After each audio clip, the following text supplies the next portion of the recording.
Hey guys, welcome back to Albion Elementary, where we try to get new players in Albion Online into Black Zone content. In this video, what I'm going to do is I'm going to go over what is ZvZ and some of the surrounding terminology that is used by Black Zone content players that do endgame larger scale content. ZvZ is just shorthand for Zerg versus Zerg. Um, Zerg is a race in StarCraft 2, and Zerg is very swarm-like. So Zerg is just a shorthand for swarm. So think of Zerg versus Zerg as just a body of, soldiers or whatever versus another body of soldiers meeting on the battlefield. Sometimes it can get called a beehive. Sometimes it can just get called the blob. The blob is just shorthand for this pepperoni-looking thing on the map. And when you slam your blob into another blob, it will turn into an even bigger blob of fighting while you're doing content. ZvZ is another way of saying large amount of people fighting a large amount of people. What it does not mean is this smaller box here where it is sub 20, right? This is just our guild on the bottom. And so ZvZ is typically 40 plus people. A lot of people will tell you even like, more. The more the better, right? Like 100 versus 100 is for sure ZvZ, right? 40 versus 40 could be considered large scale. Some people will differentiate between the two. A lot of players will not differentiate between large scale, even mid scale, and ZvZ. It's all just ZvZ to a lot of players. Anytime you have any kind of disarray, some players will, what I would call incorrectly, refer to that as ZvZ. So you have 40 plus people's like larger scale. If you have, like let's say even 60 plus people is more on the side of ZvZ. Anything between 21 and 39 is going to be mid scale. Anytime that you have a disarray that is under like 17, 16, that's very mid scale combat, in my opinion. Anything lower than 20 is going to be your small scale stuff. So, 7 versus 7, roads content is small scale, for example. Basic terminology for the um, things inside of a Zerg. First, you're going to have your caller, which is going to be your person giving the directions. Generally speaking, it's going to be the guy with the crown. In this picture, let me use a different color. In this picture here, my crown is here. In this picture here, my crown guy is here. And that person is just the person that gives everybody instructions. It's the person who's in charge of telling everybody what to do and where to be. Your scouts are generally the only people that are giving him information. Hopefully, there's not too many people talking. You want to try to keep comms clear. Your scouts are typically going to be tanks that are veterans in the guild that can keep an eye on the enemy for you from a distance. Comms is just shorthand for communication. It's usually Discord. Sometimes guilds will require you to be on Discord and TeamSpeak at the same time, especially if you're a tank or you're coordinating demons or something.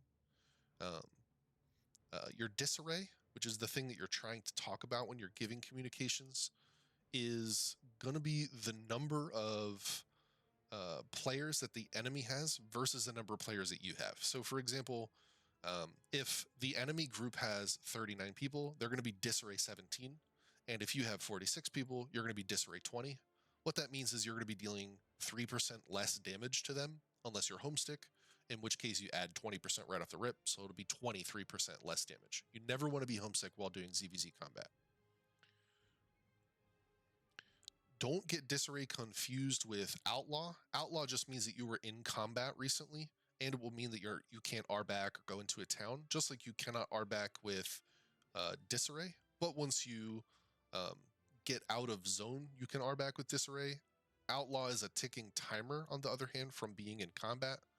Generally, if you have disarray or outlaw, you just hide somewhere safe until you can R back to town if you're told to get out, which means play for yourself and just become safe.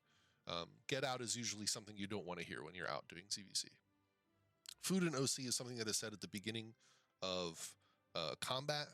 Food and OC just means eat your food and overcharge, which costs 10 siphon energy. What it does is it increases the amount of AP that your gear has by 100 at the cost of potentially breaking your gear at 15% rate per piece unless you double overcharge, which will increase the amount of the timer to, or from 30 minutes to an hour by 30 minutes. And it doesn't cost any additional siphon energy, but it will increase the breakage percentage from 15% to 30%. So just keep that in mind. Your DPS is your damage per second. It's anybody who's doing damage at all for their main focus priority. Your astrals, your infernal scythes, your rift glaives, your permas, your realm, your spiked, all those people are all damage dealers, right? They're all DPS. Your heals, pretty self-explanatory. Healers can either get heal cut, meaning that they're doing less healing because of an enemy, or they can get heal sickness, which means that they're dealing less healing because of an ally. If you have too many healers healing the same number of targets, you'll get healing sickness. I'm not going to go into that too much.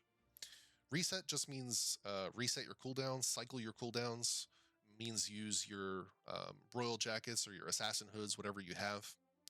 Chase just means literally to chase the enemy. If somebody says chase and kill, it literally means chase and kill. It doesn't mean anything special. Your supports are going to be people like your locuses, which are going to use your defensives during defend, or in some case, your supports can use things to help you get out of danger, for example. It's generally not going to be anybody that's doing any kind of actual healing, though. That's the main differentiation between a support and a healer. Gigs is another thing that you might hear during defend.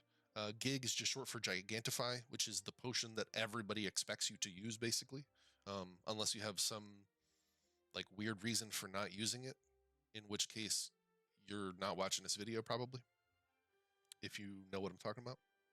And lastly, you have the tank component, which is basically somebody who is going to disrupt the enemy from doing their thing while you're trying to do your thing. If they're trying to chase you, the tank is going to stop them from getting inside you potentially. If you're trying to chase them, the tank is going to try to hold them still potentially. If they're going to try to hit you, the tank is going to stop them from being able to do damage when they want to, so that it comes out all kind of wonky and messed up, so that they don't kill anybody. That's the whole point of a tank. They're going to use CC, which is short for crowd control, which means you're literally controlling the crowd. With AoE, that's area of effect abilities. And keep in mind, they're going to try to get as much escalation as possible for your DPS by way of clump. Your caller is going to clump everybody together usually, or help clump everybody together depending on what weapon your caller is using. That's a whole different thing.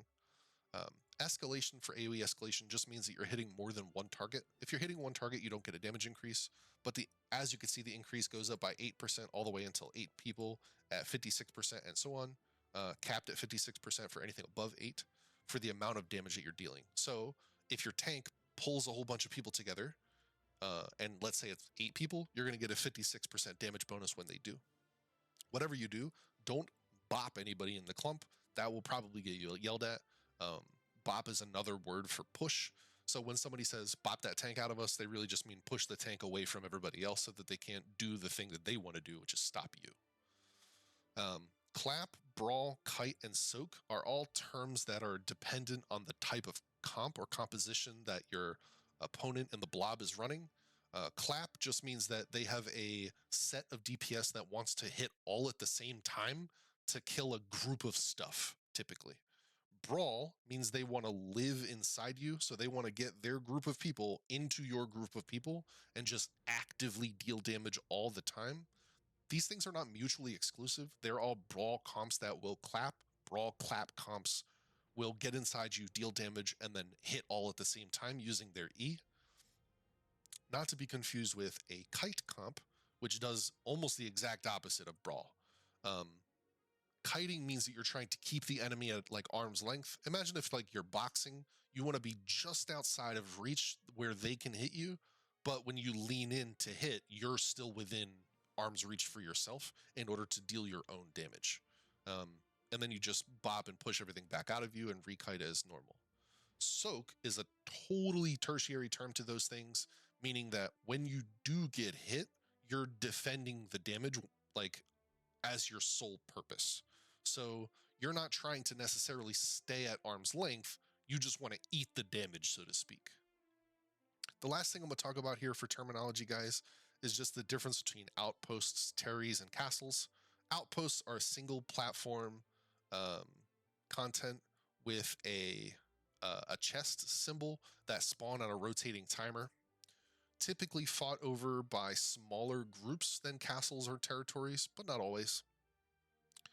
A castle is basically just a really big outpost. It has gates that you have to break down, but the walls can't be destroyed, so you can only come in from certain angles, basically. And castles will also have a chest, just like an outpost does, except they're generally bigger chests with more stuff. So they're fought over by larger groups. And a territory or a territory outpost is the big content castle looking thing with walls and gates that are built by the guild that owns it, that it can only be attacked on the content timer for that specific zone. So in Green Hollow Cops, the content timer is 2 o'clock to 3 o'clock UTC on NA server. If there's anything that I missed in here, feel free to let me know. If there's anything you guys want to add, leave it in the comments. Please like and subscribe. I'm trying to grow the channel. I don't have a ton of experience doing this. Also, guys, don't forget to record your VODs. Any of the content you do while you're in Black Zone, do record it. I'm going to make a video soon for what to do with those recordings after you've recorded them and how to VOD review your own stuff without too much of a bias. Don't forget to look at the video for how to record I posted recently. And as always, guys, I'll see you in the next one. Peace.